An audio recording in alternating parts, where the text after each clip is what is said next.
覺得佢係一個男士嘅良村長。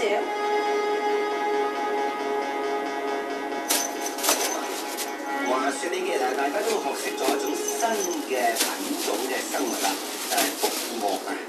佢唔係鱷魚嚟㗎，佢係條魚嚟嘅，不過佢個嘴型咧就似鱷魚咁樣。大家可能睇到報紙啊、報章上面都刊登到啦。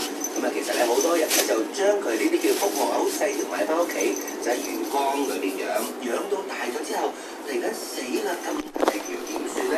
就拎去啲公園度放生。咁話說康文署同埋呢個文化事務署咧，漁農署啊，就揾唔到適合嘅地方，因為捉咗呢16條福鱷，亦都冇團體接收為理由啊。近日就將呢16條嘅福鱷執行死刑，打佢哋毒針，全數就人道毀滅。宣佈話俾大家聽啦，所有16條嘅福鱷已經人道毀滅咗啦。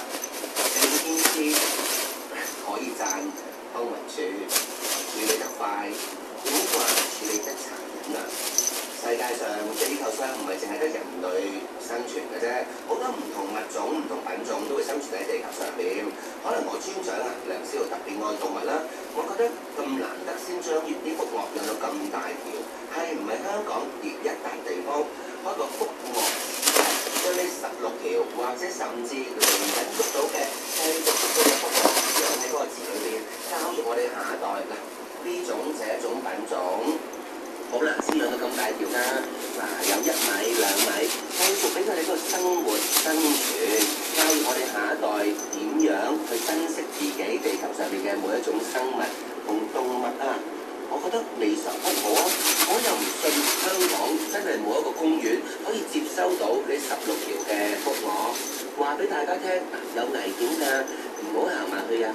海洋公園啊，就有鯊魚池啦，係咪？可以俾我哋嘅下一代睇下地球上面嘅生物嘅可愛之處，唔使咁快手就將佢人道毀滅晒。因為成件事慢慢衍生到點啊？